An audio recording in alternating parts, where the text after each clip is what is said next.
माधवा कुंज बिहारी जय राधा माधवा कुंज बिहारी जय गोपी जन वल्लभा गिरिवरधारी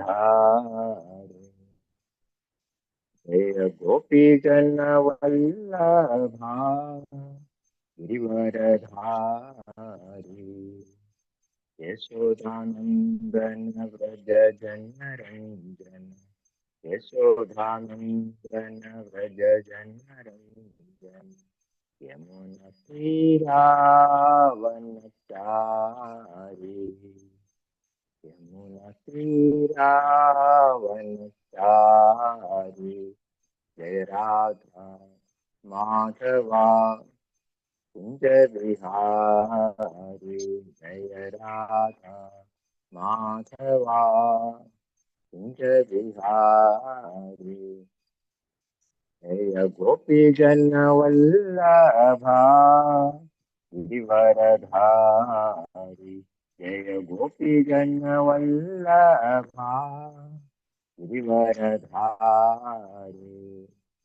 यशोदानंदन व्रज जनरंजन यशोदानंदन व्रज जनरंजन यमुना तीरावनचारी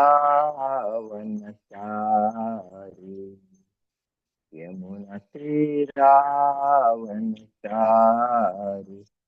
जय राधा माधवा कुंज बिहारी जय राधा माधवा कुंज बिहारी हरे कृष्णा कृष्ण कृष्ण हरे हरे हरे राम राम राम हरे हरे हरे कृष्णा कृष्ण कृष्ण हरे हरे हरे राम राम राम हरे हरे हरे कृष्णा कृष्ण कृष्ण हरे हरे हरे राम राम राम हरे हरे जय गुरुदेवा जय गुरुदेवा गुरुदेवा जय गुरुदेवा जय प्रभुपादा प्रभुपादा श्रील प्रभुपादा हरि बोल हरि बोल हरि बोल साई गौरा हरि बोल हरि बोल हरि बोल हरि बोल हरि बोल हरि बोल हरि बोल हरि बोल। ओम नमो भगवते वासुदेवाय ओम नमो भगवते वासुदेवाय ओम नमो भगवते वासुदेवाय। ओम अज्ञानतिमिरान्धस्य ज्ञानाञ्जनशलाकया चक्षुरुन्मीलितं येन तस्मै श्रीगुरवे नमः। श्रीचैतन्यमनोभीष्टं स्थापितं येन भूतले स्वयं रूपकदा मह्यं ददाति स्वपदान्तिकम् वन्देऽहं श्रीगुरो श्रीयुतपदकमलं श्रीगुरून् वैष्णवांश्च श्रीरूपं साग्रजातं सागणरघुनाथान्वितं तं सजीवं साद्वैतं सावधूतं परिजनसहितं कृष्णचैतन्यदेवं श्रीराधाकृष्णपादान् सागणललिता श्रीविशाखान्वितांश्च। हे कृष्णकरुणा सिन्धो दीनबन्धो जगत्पदे गोपेश गोपिकान्त राधाकान्त नमोस्तुते। तप्तकाञ्चन गौरांगी राधे वृन्दावनेश्वरी वृषभानुसुते देवी प्रणमामि हरिप्रिये। वाञ्छाकल्पतरुभ्यश्च कृपा सिन्धुभ्य एव च पतितानां पावनेभ्यो वैष्णवेभ्यो नमो नमः। ശ്രീകൃഷ്ണ ചൈതന്യ പ്രഭു നിത്യാനന്ദ ശ്രീ അദ്വൈത ഗദാധര ശ്രീവാസാദി ഗൗരഭക്തവൃന്ദ ഹരേ കൃഷ്ണ കൃഷ്ണ കൃഷ്ണ ഹരേ ഹരേ ഹരേ രാമ രാമ രാമ ഹരേ ഹരേ. മൂകം കരോതി വാചാലം പങ്കും ലങ്കായതേ ഗിരിം യത്കൃപാതമഹം വന്ദേ ശ്രീഗുരും ദീനതാരിണം പരമാനന്ദമാധവം ശ്രീ ചൈതന്യ ഈശ്വരം. ഹരി ഓം തത്സത്. ഹരേ കൃഷ്ണ. ശ്രീമദ് ഭഗവത്ഗീത യഥാരൂപത്തിന്റെ പഠനവേദിയിലേക്ക് എല്ലാ ഭക്തജനങ്ങൾക്കും ഹാർദവമായ സ്വാഗതം. രാജവിദ്യ രാജഗുഹ്യ യോഗം എന്ന ഒമ്പതാം അധ്യായത്തിലെ 26ാമത്തെ ശ്ലോകമാണ് നമ്മൾ ചർച്ച ചെയ്തുകൊണ്ടിരുന്നത്. നമ്മൾ മുഴുവനാക്കിയില്ല. അത് പത്രം പുഷ്പം ഫലം തോയം യോ മേ ഭക്ത്യാ പ്രയച്ഛതി തദഹം ഭക്ത്യുപഹൃതം അശ്നാമി പ്രയതാത്മനഃ.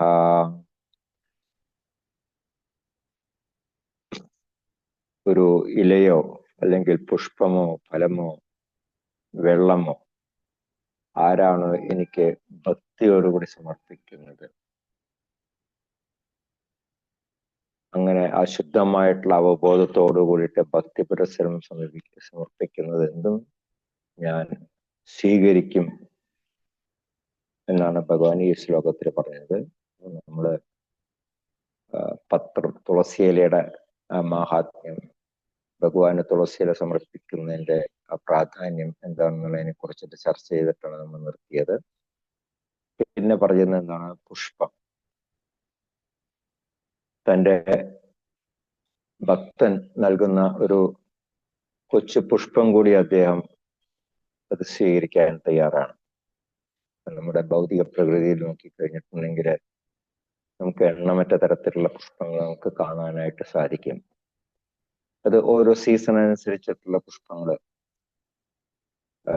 നമുക്ക് കാണാം. ഇപ്പോൾ റോസിന്റെ സീസൺ കഴിഞ്ഞ് ഇനിയിപ്പം മുല്ലയുടെ സീസണായി. അത് കഴിയുമ്പോഴത്തേക്കും പിന്നെ നന്ദ്യാർവട്ടം, മന്ദാരം, പിന്നെ അത് കഴിഞ്ഞാൽ പിന്നെ മാലതി ഫ്ലവർ, അങ്ങനെ ഓരോരോ പുഷ്പങ്ങളും ഓരോരോ സീസണിൽ നമുക്ക് സമൃദ്ധിയായിട്ട് നമുക്ക് നമ്മളുടെ പ്രയത്നം കൊണ്ടല്ല, അത് ഭഗവാൻ തന്നെ പ്രകൃതി നമുക്ക് കനിഞ്ഞു നൽകിയിരിക്കുന്നതാണ്. നമ്മളത് പകർച്ചിട്ട് ഭഗവാന് സമർപ്പിക്കാൻ മാത്രമേ ചെയ്യേണ്ടതുള്ളൂ. പക്ഷെ അതിന് പോലും പലരും തയ്യാറാകാറില്ല എന്നുള്ളതാണ്. ഇപ്പൊ പണക്കാരുടെയൊക്കെ വീടിന്റെ മുന്നിൽ പോയി കഴിഞ്ഞാൽ കാണാം, ഡോണ്ട് പ്ലക്ക് ഫ്ലവേഴ്സ്, അതായത് പുഷ്പം പറിക്കരുത് എന്ന് പറഞ്ഞ ഒരു ബോർഡ് വെച്ചിട്ടുണ്ടാവും. എന്നാൽ അത് ഭഗവാന് സമർപ്പിക്കുക അതുമില്ല, അത് ഒരു ഭംഗിക്ക് വേണ്ടി നിർത്തിയിരിക്കുന്നതാണ്. അതേസമയം ഇപ്പൊ നമ്മുടെ ഇസ്കോൺ അമ്പലങ്ങളിലൊക്കെ പോയി കഴിഞ്ഞാൽ കാണാം, ഡോണ്ട് പ്ലക്ക് കൃഷ്ണാസ് ഫ്ലവേഴ്സ് എഴുതി വെച്ചിട്ടുണ്ടാവും. കാരണം ഈ സാധാരണ ജനങ്ങൾ ദുരുപയോഗം ചെയ്യാതിരിക്കാൻ വേണ്ടിയിട്ടാണ് അങ്ങനെ എഴുതി വെച്ചിരിക്കുന്നത്. കാരണം നമ്മളുടെ ക്ഷേത്രങ്ങളെല്ലാം പുഷ്പങ്ങൾ നട്ടു വളർത്തുന്നതിന് വേണ്ടിയിട്ടാണ്. അത് പറിച്ചിട്ട് അവർ മാല കെട്ടിയിട്ട് അത് ഭഗവാന് സമർപ്പിക്കാൻ വേണ്ടിയിട്ടാണ് അവര് അത് നടുന്നത്. അപ്പോ വെറുതെ പറിച്ചു കളയും, ഭംഗിക്ക് വേണ്ടിയിട്ട്, പിന്നെ ഒരു രസത്തിന് വേണ്ടിയിട്ട് പറിച്ചു കളയുന്നവരുണ്ടാവും. പിന്നെ പുഷ്പത്തിന്റെ മുമ്പിൽ നിന്ന് ചെരിഞ്ഞും വളഞ്ഞൊക്കെ നിന്ന് ഫോട്ടോ എടുക്കുന്നവരിവിടെ കാണാം നമ്മുടെ മായപ്പുറം നോക്കി കഴിഞ്ഞിട്ടുണ്ടെങ്കിൽ. അപ്പോ അതിനൊക്കെ വേണ്ടി വരുന്നവരാണ് ഈ സാധാരണ ആൾക്കാർ. അല്ലാതെ ആ പുഷ്പം അത് ഭഗവാന് സമർപ്പിക്കണം എന്നുള്ള ആ ഒരു അവബോധം അവർക്കുണ്ടാകാറില്ല. ഈ പുഷ്പങ്ങളെല്ലാം തന്നെ ഭഗവാൻ തന്നിരിക്കുന്നതാണ്. കാരണം ഭഗവാൻ തന്നെ പറയുന്നുണ്ട്, അഹം ബീജ പ്രദപിത എന്ന് പറയുന്നുണ്ട്. ഓരോത്തിനുമുള്ള ബീജം നൽകിയിരിക്കുന്നത് ഞാൻ തന്നെയാണ്. അത് നാം മനസ്സിലാക്കിയിട്ട് അത് ആ ഒരു അവബോധത്തോട്ട് നമ്മൾ ഭഗവാനെ സമർപ്പിക്കുകയാണ് ചെയ്യേണ്ടത്. കാരണം നമ്മുടെ നാട്ടിലൊക്കെ കാണാം, പല സ്ത്രീകളും ഇപ്പൊ നടന്നു പോകുന്ന ഒരു നല്ല പൂ കണ്ടിട്ടുണ്ടെങ്കിൽ അത് ഉടൻ തന്നെ പറിച്ച് അത് തലയിൽ ചൂടും. പ്രത്യേകിച്ച് തുളസിയൊക്കെ ആണെന്നുണ്ടെങ്കിൽ കുറച്ച് തലയിൽ ചൂടുന്നത് കാണാം. പക്ഷെ നമ്മൾ ഇതിൽ വന്നതിന് ശേഷം നമ്മൾ അങ്ങനെ ചെയ്യാറില്ല. അത് നമ്മൾ ഭഗവാനെ സമർപ്പിക്കാതെ തുളസി പോലും നമ്മളത് മണപ്പിക്കാറില്ല. അപ്പൊ അതാണ് ആ അവബോധത്തിന്റെ പ്രാധാന്യം. നമുക്കറിയാം ഗുരുവായൂർ മഞ്ജുളാലിന്റെ പ്രത്യേകത എന്താണെന്നുള്ളത് അല്ലെ. ആ മഞ്ജുള വാരസ്യാര് പതിവായിട്ട് ഭഗവാന് മാല കൊണ്ടുവന്ന് ചാർത്താറുണ്ടായിരുന്നു. അപ്പൊ ഒരു ദിവസം ഇതുപോലെ മാലയുമായിട്ട് എത്താനായിട്ട് വൈകി നട അടച്ചും പോയി. അപ്പോ അവിടെ വിഷമിച്ച് നിൽക്കുമ്പോഴാണ് പൂന്താനം നമ്പൂതിരി പുറത്തേക്ക് വരുന്നത്. അപ്പൊ എന്താ മഞ്ജുളി വിഷമിച്ച് നിൽക്കണത് എന്ന് ചോദിച്ചപ്പോൾ പറഞ്ഞു, ഞാൻ മാല കൊണ്ടുവന്നു, പക്ഷെ നടടച്ചു എനിക്ക് സമർപ്പിക്കാനായിട്ട് സാധിച്ചില്ല. അതിനെന്താ, ആ ആൽത്തറയ്ക്കൽ വെച്ചോളൂ, ഭഗവാനെ സ്വീകരിച്ചോളും എന്ന് പറഞ്ഞു. അപ്പോ പൂന്താനത്തിന്റെ വാക്ക് കേട്ടിട്ട് മഞ്ജുള അത് ആൽത്തറയ്ക്കൽ വെച്ചിട്ട് നമസ്കരിച്ച് തിരിച്ചുപോയി. പിറ്റേ ദിവസം നട തുറന്നപ്പോൾ, രാവിലെ നിർമ്മാല്യ ദർശനത്തിന് നട തുറന്ന സമയത്ത് ഈ മാല ഭഗവാന്റെ കഴുത്തിൽ കിടക്കുന്നു. അപ്പോ മറ്റുള്ള എല്ലാ മാലകളും എടുത്തു മാറ്റി, പക്ഷെ ഈ മാല മാത്രം മാറ്റാനായിട്ട് സാധിക്കുന്നില്ല. അവസാനം പൂന്താനം വന്നപ്പോഴാണ് പൂന്താനം കാര്യം പറയുന്നത്, ഇതാണ് കാര്യം എന്നുള്ളത്. അപ്പോ അത്രയും പ്രാധാന്യം അർഹിക്കുന്നതാണ് നമ്മുടെ ഭക്തി എന്ന് പറയുന്നത്. നമ്മൾ ഭക്തിയോട് കൂടിയിട്ട് നമ്മൾ ഭഗവാൻ ഒരു പുഷ്പം സമർപ്പിക്കുകയാണെന്നുണ്ടെങ്കിൽ അതും ഭഗവാൻ സ്വീകരിക്കും എന്നാണ് ഇവിടെ പറയുന്നത്. പിന്നെ ഫലം, പഴവർഗ്ഗങ്ങൾ. ഈ ശ്ലോകത്തിൽ എവിടെയും മറ്റുള്ള ഐറ്റംസിനെ പറ്റിയിട്ടൊന്നും പറഞ്ഞിട്ടില്ല. ഇപ്പൊ നോൺ വെജിറ്റേറിയൻ ഐറ്റംസ് അങ്ങനെ ഒന്നും പറഞ്ഞിട്ടില്ല. ഫലത്തിനെ പറ്റി പറയുമ്പോൾ ഇപ്പൊ എണ്ണമറ്റ തരത്തിലുള്ള പഴവർഗ്ഗങ്ങൾ നമുക്ക് കാണാനായിട്ട് സാധിക്കും. ഇപ്പൊ കേരളത്തിലാണ് ഇപ്പൊ നേന്ത്രപ്പഴം, കപ്പപ്പഴം, പിന്നെ പൂവമ്പഴം, ചക്കപ്പഴം, മാമ്പഴം, കദളിപ്പഴം, അങ്ങനെ പലതരത്തിലുള്ള പഴവർഗ്ഗങ്ങൾ നമുക്ക് കാണാനായിട്ട് സാധിക്കും. സ്റ്റേറ്റ് മാറുമ്പോൾ അതനുസരിച്ച് പഴവർഗ്ഗങ്ങളും മാറും. കൺട്രി മാറുമ്പോൾ അതനുസരിച്ച് വീണ്ടും പഴവർഗ്ഗങ്ങൾ മാറും. അപ്പൊ എല്ലാ രാജ്യങ്ങളിലും തന്നെ ഭഗവാന് സമർപ്പിക്കാനായിട്ട് സമൃദ്ധിയായിട്ടുള്ള പഴവർഗ്ഗങ്ങൾ ഭഗവാൻ തന്നെ നമുക്ക് നൽകുന്നുണ്ട്. അപ്പൊ ഇതെല്ലാം നമ്മൾ ഭഗവാന് നൈവേദ്യമായിട്ട് സമർപ്പിക്കുക. വാസ്തവത്തിൽ ഭഗവാൻ ഒന്നും കഴിക്കാൻ കിട്ടാതെ അങ്ങനെ വിശന്ന് പറഞ്ഞിരിക്കുകയല്ല. ഭഗവാന് ഇതിൻ്റെ ഒന്നിൻ്റെ തന്നെ ആവശ്യമില്ല. കാരണം അദ്ദേഹം പൂർണ്ണനാണ്, പൂർണ്ണമത പൂർണ്ണമിതം. പക്ഷെ എന്നിരുന്നാലും നമ്മളുടെ അവബോധം ശുദ്ധീകരിക്കാൻ വേണ്ടിയിട്ടാണ് ഭഗവാൻ നമ്മളോട് ഇത് ഭഗവാനെ സമർപ്പിച്ചിട്ട്, അത് നൈവേദ്യം ആയിട്ട് സമർപ്പിച്ചിട്ട് അത് പ്രസാദമായിട്ട് നമ്മളോട് സ്വീകരിക്കാനായിട്ട് ഭഗവാൻ ആവശ്യപ്പെടുന്നത്. അപ്പൊ അതുകൊണ്ടാണ് ഇവിടെ പറയുന്നത് തദഹം ഭക്തി ഉപകൃതം, നമ്മൾ ഭക്തിയോട് സമർപ്പിക്കണം. ശബരി എങ്ങനെയാണ് ശ്രീരാമചന്ദ്രന് പഴം വെച്ചത്? അത് തൊലിച്ചിട്ട് അത് ടേസ്റ്റ് നോക്കിയിട്ടാണ് കൊടുത്തിരുന്നത്. ഭഗവാൻ അത് സ്വീകരിച്ചു. കാരണം ശബരിയുടെ ഭക്തി ഭഗവാൻ മനസ്സിലായി. വിതുരപത്നി എന്നാണ് ചെയ്തത്? ഭഗവാനെ കണ്ട് മതിമറന്നിട്ട് ആ പഴം തൊലിച്ചിട്ട് പഴം കളഞ്ഞ് തൊലി ഭഗവാനെ സമർപ്പിച്ചു. അതും ഭഗവാൻ സ്വീകരിച്ചു. കാരണം അതിലത്തെ പ്രധാനമായിട്ടുള്ള കണ്ടന്റ് എന്താണ്? ഭക്തി. അതാണ് ഭഗവാൻ നോക്കുന്നത്. അപ്പോ നമ്മൾ എന്ത് ചെയ്യുമ്പോഴും നമ്മൾ ഈ ഒരു അവബോധം നമ്മൾ നിലനിർത്താനായിട്ട് ശ്രമിക്കണം. ശ്രീലപ്രഭുവായ ഒരു ഉദാഹരണം പറയുന്നുണ്ട്. അതായത് ഇപ്പോ നമ്മുടെയൊക്കെ അച്ഛൻ പണക്കാരനായിരിക്കാം, അല്ലാതിരിക്കാം, പക്ഷെ എന്നിരുന്നാലും നമുക്ക് താമസിക്കാനായിട്ട് വീട് വെച്ച് തന്നിട്ടുണ്ടാകും. അതുപോലെ തന്നെ നമുക്ക് വിദ്യാഭ്യാസം തരുന്നുണ്ടാകും. ഇതെല്ലാം കഴിഞ്ഞ് നമുക്ക് ഒരു ജോലിയായി കഴിയുമ്പോൾ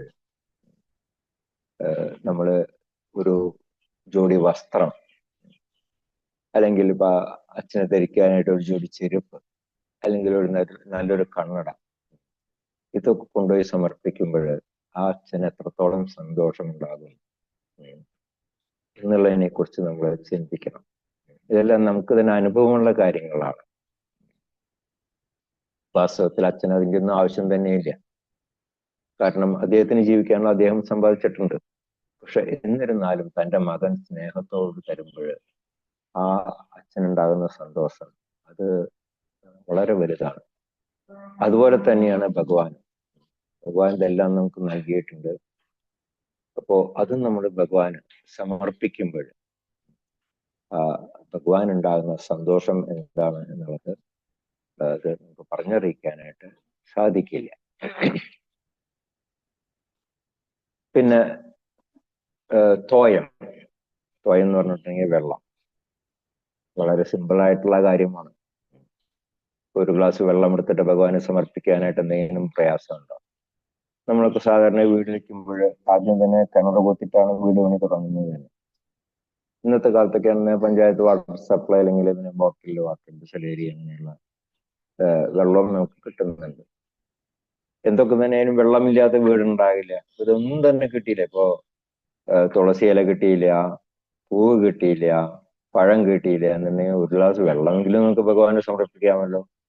പക്ഷെ അതുപോലും ചെയ്യാത്തവരാണ് ജനങ്ങൾ.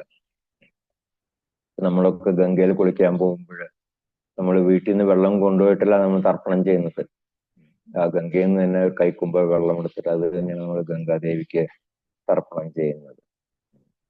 അപ്പോൾ അതുപോലെ തന്നെയാണ് ഭഗവാൻ നമുക്ക് നൽകിയിട്ടുള്ള വസ്തുക്കൾ എടുത്തിട്ട് നമ്മൾ ഭഗവാന് തന്നെ സമർപ്പിക്കുമ്പോൾ അതില് നമ്മുടേതായിട്ടുള്ള എന്താ ഉള്ളത്? ഒന്നും തന്നെ ഇല്ല. എല്ലാം തന്നെ ഭഗവാന്റെ. അത് നമ്മൾ തിരിച്ച് ഭഗവാനെ സമർപ്പിക്കുന്നത് മാത്രമേ ഉള്ളൂ. അങ്ങനെ അത് ഭഗവാനെ സമർപ്പിച്ചതിന് ശേഷം എന്താ സംഭവിക്കുന്നത്? തദഹം ഭക്ത്യുപഹൃതം അശ്നാമി പ്രയതാത്മനഃ. അത് ഞാൻ സ്വീകരിക്കുന്നു. എന്ത് സ്വീകരിക്കുന്നു? നിങ്ങൾ ഭക്തിയോടുകൂടി എനിക്ക് സമർപ്പിക്കുന്നത് എന്തും തന്നെ ഞാൻ സ്വീകരിക്കുന്നു എന്നുള്ളതാണ് പറയുന്നത്. ശ്രീല പ്രഭുവാന്റെ സമയത്ത് ചിലവരുണ്ടായിരുന്നു, അവർക്ക് സിഗരറ്റ് വലി നിർത്താനായിട്ട് സാധിക്കില്ല. അങ്ങനെയുള്ളവരുണ്ടായിരുന്നു. ചെയിൻ സ്മോക്കേഴ്സ് ആയിരുന്നു. പ്രഭുപാദ അവരോട് ഉപദേശിച്ചു, നിങ്ങളൊരു കാര്യം ചെയ്യണം, അത് ഭഗവാന് സമർപ്പിച്ചിട്ട് നിങ്ങൾ അത് ഉപയോഗിക്കുക. അങ്ങനെ ചെയ്ത് അവസാനം അവർക്ക് തന്നെ തോന്നി തുടങ്ങി അത് തെറ്റാണ് ചെയ്യുന്നത് എന്നുള്ളത്. അങ്ങനെ അവർ നിർത്തി. കാരണം നമ്മൾ ഒരിക്കലും അറിഞ്ഞുകൊണ്ട് നമ്മളൊരു തെറ്റ് ചെയ്യാനായിട്ട് നമ്മൾ മുതിരില്ല. അപ്പോ അത് കാരണം ആ ഭഗവാൻ നമ്മളുടെ അകത്ത്, പരമാത്മാവ് നമ്മളുടെ അകത്തിരുന്നുകൊണ്ട് നമ്മളെ ഡയറക്റ്റ് ചെയ്യുന്നുണ്ട്. അറിയാതെ നമ്മൾ പലപ്പോഴും പല തെറ്റുകളും ചെയ്യാറുണ്ട്. പക്ഷെ തെറ്റാണെന്ന് മനസ്സിലാക്കി കഴിഞ്ഞാൽ നമ്മൾ അത് നിർത്താനായിട്ട് ശ്രമിക്കണം. അപ്പോ ശ്രീല പ്രഭുപാദർ എന്താ പറയുന്നത്? ഈ ജീവിതത്തിലെ ആധ്യാത്മിക പുരോഗതി, അതുപോലെ ഭൗതിക ബന്ധനങ്ങളിൽ നിന്നുള്ള മോചനം, ഇതെല്ലാം തന്നെ ആഗ്രഹിക്കുന്നവര് അവര് ഭഗവാനെ സമർപ്പിച്ചിട്ട് മാത്രമേ എന്തും സ്വീകരിക്കാൻ പാടുള്ളൂ എന്നുള്ളതാണ് ശ്രീല പ്രഭുപാദരുടെ പറയുന്നത്. നമ്മൾ 3-ാം അധ്യായത്തിൽ കണ്ടിരുന്നല്ലേ, യജ്ഞശിഷ്ടാശന സന്ത ഭക്തന്മാര് യജ്ഞശിഷ്ടം ഭഗവാന് നിവേദിച്ചതിൻ്റെ ആ ശിഷ്ടം മാത്രമേ ഭുജിക്കാറുള്ളൂ. കാരണം എന്തുകൊണ്ടാണ്? ഭഗവാൻ അതിലുള്ള പാപങ്ങൾ എല്ലാം തന്നെ ഏറ്റെടുത്തിട്ട് അത് ശുദ്ധീകൃതമാക്കും എന്നുള്ളതാണ് പറയുന്നത്. ഇപ്പോ നമ്മള് പഴം എടുക്കുമ്പോഴും വെള്ളം എടുക്കുമ്പോഴും അതെല്ലാം തന്നെ ഭഗവാന്റെ തന്നെയാണ്. ഭഗവാൻ നമുക്ക് നൽകിയിരിക്കുന്നതാണ്. അത് നമ്മൾ തിരിച്ച് ഭഗവാന് സമർപ്പിക്കാതെ നമ്മളത് ഭക്ഷിക്കുകയാണെന്നുണ്ടെങ്കിൽ അതില് പാപം ഉണ്ട്. അപ്പൊ ആ പാപത്തിനെ ഭഗവാൻ തന്നെ നീക്കിക്കളയും. അങ്ങനെ നമ്മളത് ഭഗവാന് സമർപ്പിക്കുമ്പോൾ തദഹം ഭക്തി ഉപഹൃതം. അപ്പോ അങ്ങനെ ഭഗവാന് നിവേദിച്ചതിന് ശേഷം അത് നമ്മൾ പ്രസാദമായിട്ട് ഭക്ഷിക്കുമ്പോൾ നമ്മളുടെ ശരീരം ശുദ്ധമാകും.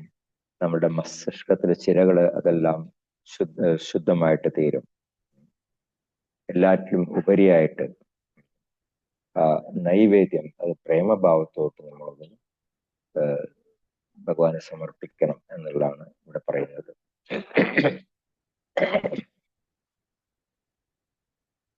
ശ്ലോകം 27 നോക്കാം.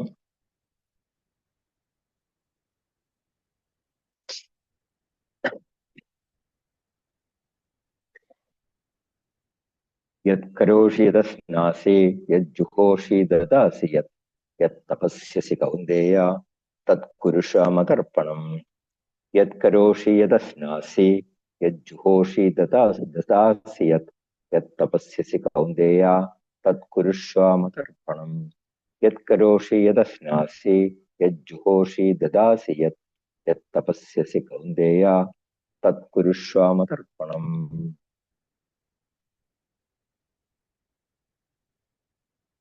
ആരെങ്കിലും വായിക്കുന്നുണ്ടോ?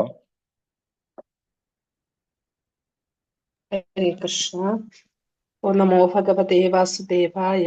യത് കരോഷി യദജ്ഞാസി യജുഹോഷി ദദാസി യത് തപസ്സസി കൗന്തേയ തത് പുരുഷ മദർപ്പണം. ഹരേ കൃഷ്ണ.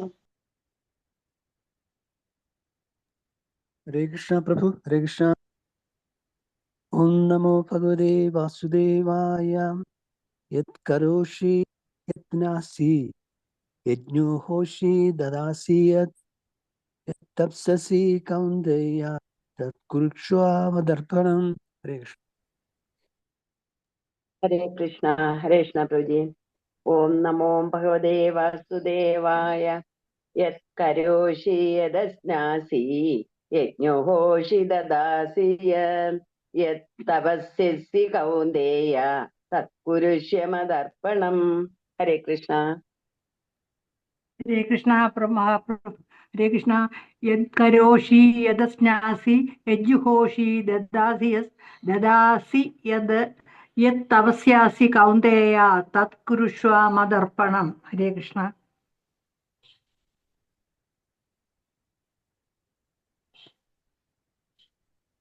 ഹരേ കൃഷ്ണ. ശ്രീല പ്രഭുവാരുടെ വിവർത്തനം ഭാവാർത്ഥവും. കൗന്ദേയ, ഹേ കുന്തി പുത്ര, യത് കരോഷി, നീ യാതൊന്ന് ചെയ്യുന്നുവോ, യത് അസ്നാസി, യാതൊന്ന് ഭക്ഷിക്കുന്നുവോ, യത് ജുഹോഷി, യാതൊന്ന് ഹോമിക്കുന്നുവോ, യത് ദദാസി, യാതൊന്ന് ദാനം ചെയ്യുന്നുവോ, യത് തപസ്യസി, യാതൊരു തപശ്ചര്യകൾ അനുഷ്ഠിക്കുന്നുവോ, തത്, അതെല്ലാം മതർപ്പണം, എന്നിൽ അർപ്പിച്ചുകൊണ്ട് കുരുഷ്വ, ചെയ്യുക. ഹേ കുന്തി പുത്ര, നീ യാതൊന്ന് ചെയ്യുന്നുവോ, യാതൊന്ന് ഭക്ഷിക്കുന്നുവോ, യാതൊന്ന് ഹോമിക്കുന്നുവോ, യാതൊന്ന് ദാനം ചെയ്യുന്നുവോ, യാതൊരു തപശ്ചര്യകൾ അനുഷ്ഠിക്കുന്നുവോ, അതെല്ലാം എന്നിൽ അർപ്പിച്ചുകൊണ്ട് ചെയ്യുക. അപ്പൊ ഏതൊരു സന്ദർഭത്തിലും ഭഗവാനെ മറന്നു പോകാത്ത വിധത്തില് ആയിരിക്കണം ജീവിതത്തെ ചിട്ടപ്പെടുത്തേണ്ടത് എന്നുള്ള ഒരു സാരാംശമാണ് നമുക്ക് ഈ ശ്ലോകത്തിൽ നിന്നും മനസ്സിലാക്കാനായിട്ട് സാധിക്കുന്നത്. നമുക്ക് ഈ ഭൗതിക ലോകത്തിൽ നമ്മുടെ ഈ ഭൗതിക ശരീരത്തിനെ നിലനിർത്താൻ വേണ്ടിയിട്ട് എന്തെങ്കിലുമൊക്കെ നമുക്ക് ജോലികൾ ചെയ്തേ മതിയാവും, അല്ലെ?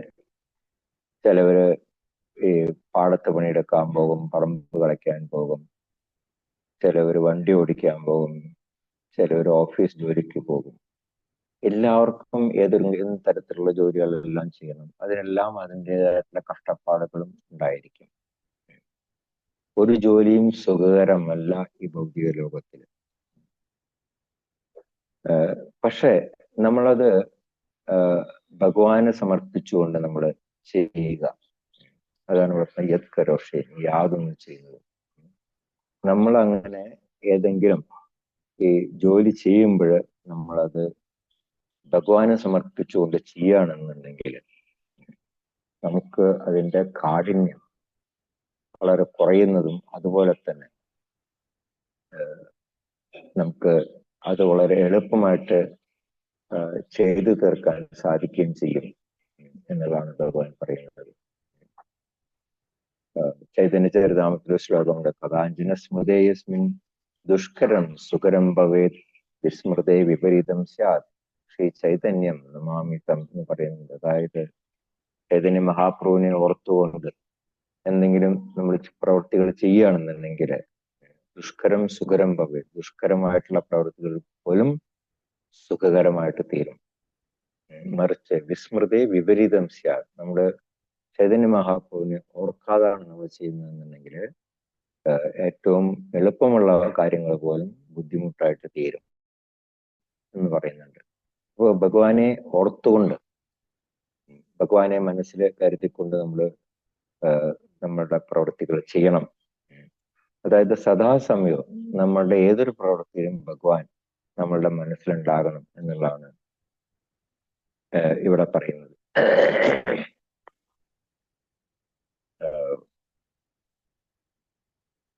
യത് കരോഷി.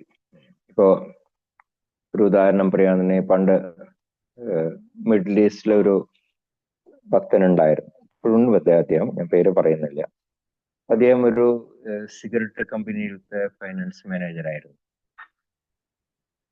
ആ സമയം അദ്ദേഹം ദീക്ഷ എടുത്തിട്ടുണ്ടായിരുന്നില്ല. പിന്നീട് അദ്ദേഹം ദീക്ഷ എടുത്തു.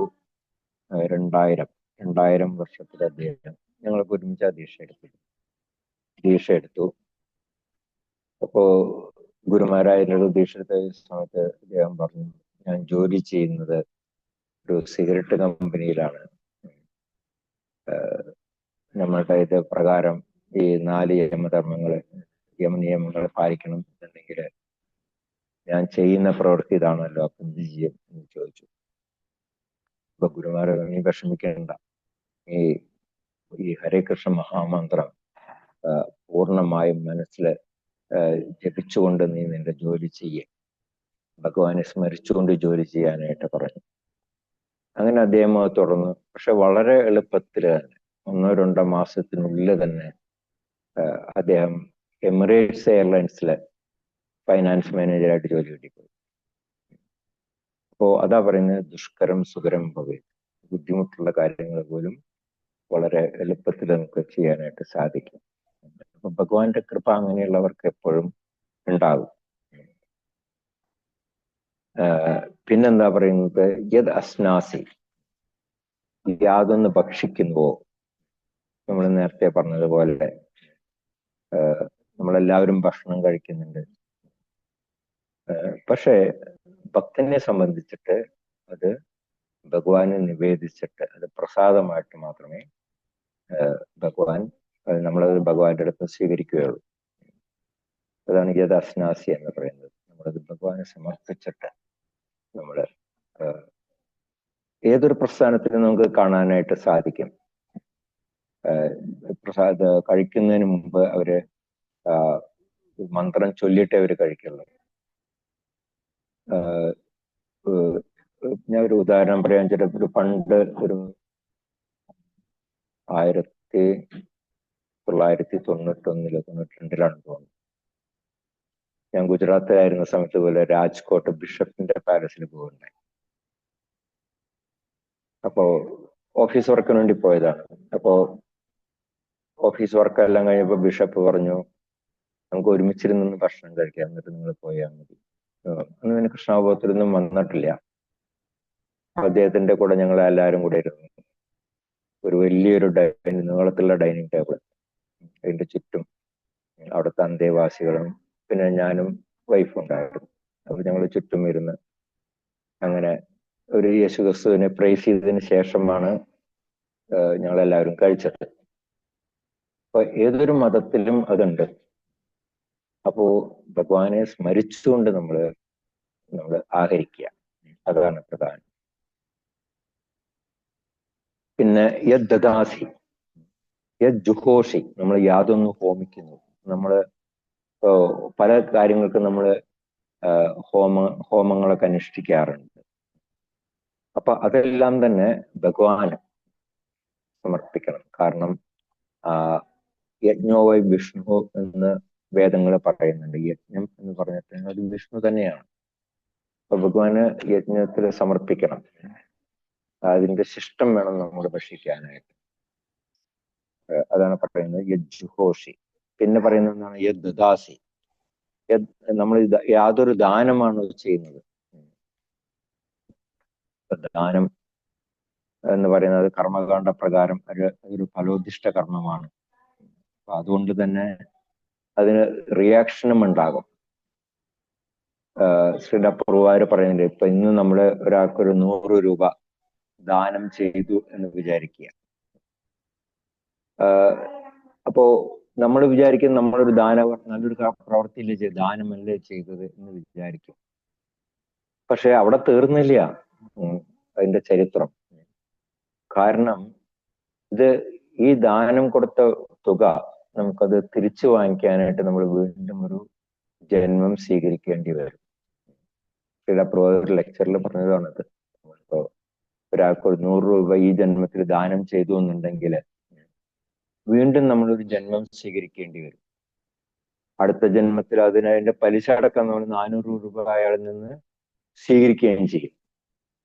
പക്ഷേ നമ്മൾ ആ സ്വീകരിക്കുന്ന ആ പൈസ അത് അയാളത് എങ്ങനെ ഉണ്ടാക്കിയതാണ് എന്നുള്ളത് നമുക്കറിയില്ല. അയാൾ എന്തെങ്കിലും ദുഷ്കർമ്മങ്ങൾ ചെയ്തിട്ടാണ് ആ പൈസ ഉണ്ടാക്കിയത് എന്നുണ്ടെങ്കിൽ അയാൾ ചെയ്യുന്ന കർമ്മങ്ങളുടെ ഫലം അതും കൂടെ നമ്മൾ ഈ ദാനത്തിന്റെ കൂടെ നമ്മൾ സ്വീകരിക്കേണ്ടി വരും. അപ്പൊ എന്ത് സംഭവിക്കുന്നു? നമ്മൾ ഒരു ജന്മത്തിൽ ദാനം കൊടുത്തു, അടുത്ത ജന്മത്തിൽ നമ്മൾ ആ ദാനം തിരിച്ചു സ്വീകരിക്കുന്നു. പക്ഷെ അതിന്റെ കൂടെ തന്നെ ആ സ്വീകരിക്കുന്നതിന്റെ കൂടെ തന്നെ അയാളുടെ പാപപ്രവൃത്തികളുടെ ഒരു പങ്കുകൂടെ നമ്മൾ ഏറ്റെടുക്കുന്നു. പിന്നെ വീണ്ടും നമ്മൾ അടുത്ത ജന്മം സ്വീകരിക്കേണ്ടി വരും. അങ്ങനെ ഈ പ്രക്രിയ തുറന്നുകൊണ്ടേയിരിക്കും. അതുകൊണ്ട് ശ്രീപ്രഭാതര് ആ ലെക്ചറിൽ പറയുന്നുണ്ട്, നമ്മൾ ഒരിക്കലും അർഹിക്കാത്ത വ്യക്തികൾക്ക് ദാനം കൊടുക്കാൻ പാടില്ല. നമ്മളത് നല്ല പ്രവൃത്തിയായിട്ട് നമ്മൾ കരുതും എന്നുണ്ടെങ്കിൽ പോലും വാസ്തവത്തിൽ അത് നമ്മളുടെ ആത്മാവിനെ സംബന്ധിച്ചിട്ട് അത് നല്ല പ്രവൃത്തി അല്ല. നമ്മൾ കൃഷ്ണാവബോധ പ്രവർത്തനങ്ങൾക്ക് മാത്രമേ നമ്മൾ ദാനം ചെയ്യാൻ പാടുള്ളൂ എന്നുള്ളതാണ് ശ്രീപ്രഭാതര് അവിടെ പറയുന്നത്. കാരണം ഈ കർമ്മത്തിന്റെ ആ കുടുക്ക് എന്ന് പറയുന്നത് അത്രയും ഡീപ്പാണ്. അത് ഗഹന കർമ്മണോ ഗതി എന്ന് ഭാഗവതത്തിൽ പറയുന്നുണ്ട്. നമുക്കതിൽ നിന്ന് പുറത്ത് കടക്കണം എന്നുണ്ടെങ്കിൽ അത് അത്ര എളുപ്പമല്ല. പക്ഷെ നമ്മൾ കൃഷ്ണാവബോധം പ്രചരിപ്പിക്കാൻ വേണ്ടിയിട്ട് നമ്മൾ ദാനം കൊടുക്കുകയാണെന്നുണ്ടെങ്കിൽ അതിന് ഈ കർമ്മത്തിന്റെ നിയമം ബാധകമാകില്ല. മറിച്ച് ഏതെങ്കിലും ആ ഒരു വ്യക്തിയോട് നമ്മൾ ദയ തോന്നിക്കുന്നു ചെയ്യുന്ന ദാനധർമാദികൾക്ക് അതിന്റെ കർമ്മഫലം നമ്മൾ അനുഭവിച്ചേ മതിയാകും എന്നുള്ളതാണ് പറയുന്നത്. പിന്നെ പറയുന്നത് എന്താണ്? യത് തപസ്യസി, നമ്മൾ യാതൊരു തപശ്ചര്യകൾ അനുഷ്ഠിക്കുന്നുവോ, തപശ്ചര്യകള്, ധ്യാനം, സന്യാസം, ഇതെല്ലാം തന്നെ ആത്മസാക്ഷാത്കാരം നേടാൻ വേണ്ടിയിട്ടുള്ള വഴികളാണ്. അതിലെല്ലാം തന്നെ ചില ബുദ്ധിമുട്ടുകളുണ്ട്. ഇപ്പൊ സ്വയം തന്നെ ഇന്ദ്രിയ സുഖങ്ങളെല്ലാം വേണ്ടാന്ന് വെച്ചിട്ട് മനസ്സിനെയും ഇന്ദ്രിയങ്ങളെയും ഒക്കെ നിയന്ത്രിച്ചിട്ട് യമനിയമങ്ങളൊക്കെ പാലിച്ച് ഭഗവാന്റെ തിരുനാമത്തില് നമ്മൾ മനസ്സിനെ അർപ്പിക്കുക എന്നുള്ളതാണ് ഈ തപശ്ചര്യകൾ കൊണ്ട് നമ്മൾ ചെയ്യുന്ന പ്രവർത്തികൾ. അതെല്ലാം തന്നെ ഭഗവാന് സമർപ്പിക്കാനുള്ളതായിട്ടുള്ള വഴികളാണ്. തപസാ ബ്രഹ്മചര്യേണ ശമേന ദമേന ച ത്യാഗേന സത്യശൗചാഭ്യാം യമേന നിയമേന ച. ഈ തപസ്, ബ്രഹ്മചര്യം, അതുപോലെ തന്നെ യമനിയമങ്ങള്, ഇതെല്ലാം തന്നെ ഭഗവാനെ തൃപ്തിപ്പെടുത്താനായിട്ടുള്ള വഴികളാണ്. ശുഭദേവ് ഗോസ്വാമി പരീക്ഷിത് മഹാരാജാവിനോട് പറഞ്ഞു കൊടുക്കുന്നുണ്ട്. അപ്പൊ ഏതൊക്കെ മാർഗങ്ങൾ സ്വീകരിച്ചാലും അതെല്ലാം തന്നെ ഭഗവത് സാക്ഷാത്കാരത്തിന് അല്ലെങ്കിൽ ഭഗവാന്റെ ഒരു സമർപ്പണമായിട്ട് നമ്മൾ ചെയ്യണം. അതാണ് ഭഗവാൻ ഈ ശ്ലോകത്തിൽ പറയുന്നത്, തത് കുരുഷ്വ മതർപ്പണം.